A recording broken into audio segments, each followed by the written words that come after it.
بسم اللہ الرحمن الرحیم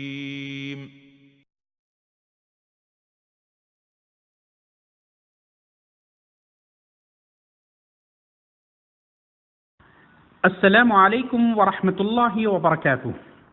فضیلت الشیخ محمد بن جمیل زین رحمۃ اللہ علیہ کی مشہور و معروف کتاب توجیہات اسلامیہ کے اردو ترجمے کا 30واں درس، جس کا عنوان ہے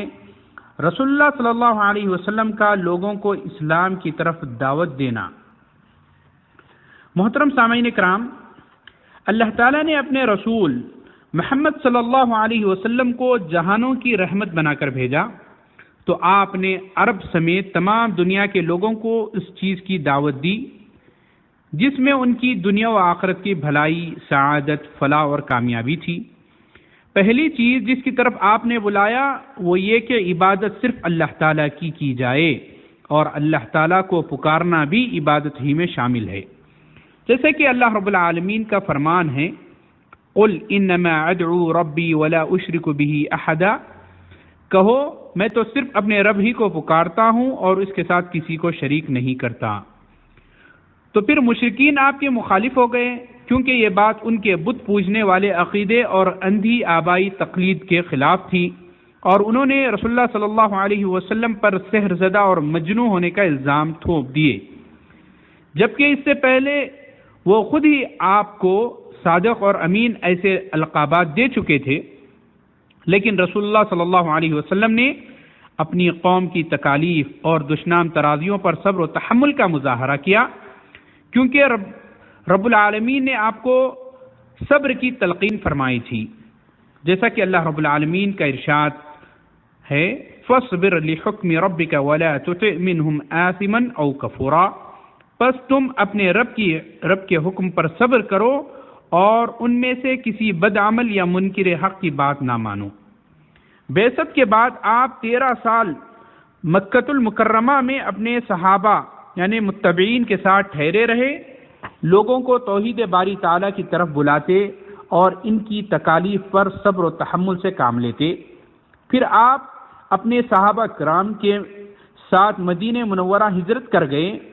تاکہ عدل و محبت اور مساوات کی بنیاد پر ایک نئی اسلامی مملکت قائم کریں، اور اللہ تعالیٰ نے آپ کو معجزات کے ساتھ مدد فرمائی۔ توحید باری تعالیٰ کی طرف بلانے والے اہم ترین معجزات میں سے قرآن، علم، جہاد اور آپ کا اخلاق حسنات ہیں۔ دنیا کے مختلف بادشاہوں کی طرف آپ نے خطوط لکھے اور انہیں دعوت اسلام پیش کی۔ مثلا آپ نے قیصر کی طرف لکھا اسلم تسلم یؤتیک اللہ اجرک مرتین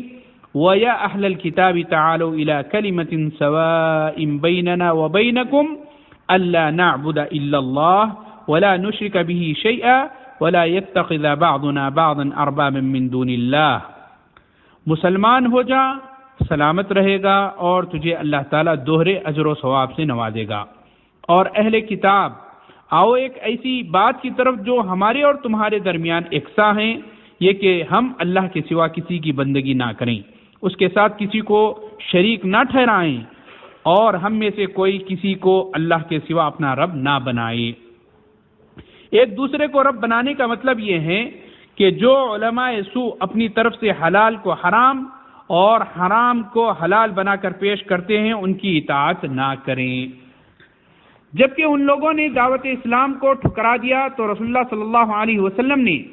طاقت جمع کر کے مشرکین اور یہود کے خلاف جنگیں لڑی اور بالآخر ان پر غلبہ حاصل کیا، اور خود رسول اللہ صلی اللہ علیہ وسلم نے تقریباً 20 غزوات لڑے۔ جہاد، دعوت اسلام اور اقوام عالم کو مختلف قسم کے ظلم سے نجات دلانے کی خاطر صحابہ کرام رضوان اللہ تعالی علیہم اجمعین کے 20 لشکر تیار کر کے مختلف علاقوں کی جانب روانہ کیے۔ آپ صلی اللہ علیہ وسلم صحابہ کرام رضوان اللہ تعالی علیہم اجمعین کو تعلیم دیا کرتے تھے کہ سب سے پہلے دعوت توحید پیش کریں۔ تو محترم سامعین، ہم کو بھی چاہیے کہ ہم اپنے عقیدے کی اصلاح کریں اور اسلام کو صحیح معنوں پر سمجھنے اور اس کو سیکھنے کے لیے کوشش کریں۔